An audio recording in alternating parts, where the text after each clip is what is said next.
സ്വാതന്ത്ര്യസമര സേനാനിയും പാടുന്ന പടവാൾ എന്നറിയപ്പെടുന്നതുമായ കമ്മ്യൂണിസ്റ്റ് കവി ടി.എസ്. തിരുമുമ്പന്റെ ഭവനം കാർഷിക സമൃദ്ധി പഠനകേന്ദ്രമാകുന്നു.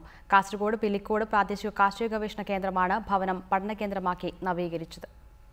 കാസർഗോഡ് വികസന പാക്കേജിൽ ഉൾപ്പെടുത്തിയാണ് തിരുമുമ്പ് ഭവനം ചരിത്ര മ്യൂസിയമായി മാറ്റിയിരിക്കുന്നത്. പഴയകാല കാർഷിക സംസ്കൃതിയെ ഓർമ്മപ്പെടുത്തുന്ന ഉപകരണങ്ങളും കൃഷിരീതിയും പുതിയ തലമുറയ്ക്ക് പഠിക്കാനുതകുന്ന രീതിയിലുള്ള പദ്ധതിയാണ് തയ്യാറാക്കിയിരിക്കുന്നത്. ഇനിയിപ്പോൾ നമ്മളിവിടെ ചെയ്യാൻ ഉദ്ദേശിക്കുന്നത് ഈ ഒരു സംസ്കൃതി പഠന കേന്ദ്രത്തിൽ കർഷകർ പണ്ട് ഉപയോഗിച്ചുകൊണ്ടിരുന്നിട്ടുള്ള പഴയകാല കാർഷിക ഉപകരണങ്ങൾ, അതുപോലെ തന്നെ സാമഗ്രികൾ, വീട്ടുപകരണങ്ങൾ, അതുകൂടാതെ കർഷകരുടെ കണ്ടുപിടുത്തങ്ങൾ, കർഷക സാഹിത്യങ്ങൾ, ഇവയുടെയൊക്കെ ഒരു വിപുലമായ ശേഖരം അത് വെച്ചുകൊണ്ട് വലിയൊരു പ്രദർശനം. കാർഷിക മ്യൂസിയത്തിൽ പഴയതും പുതിയതുമായ ഉപകരണങ്ങൾക്കൊപ്പം കാർഷിക സംസ്കൃതിയെ പരിചയപ്പെടുത്തുന്ന ഫോട്ടോകളും പ്രദർശിപ്പിക്കും. വർഷങ്ങളായി കാടുമൂടിക്കിടന്ന കവിഭവനം പിലിക്കോട് പ്രാദേശിക കാർഷിക ഗവേഷണ കേന്ദ്രം മുൻകൈയെടുത്താണ് നവീകരിച്ചിരിക്കുന്നത്. പഠനകേന്ദ്രം ഇന്നു വൈകിട്ട് മന്ത്രി കെ.പി. മോഹനൻ നാടിന് സമർപ്പിക്കും.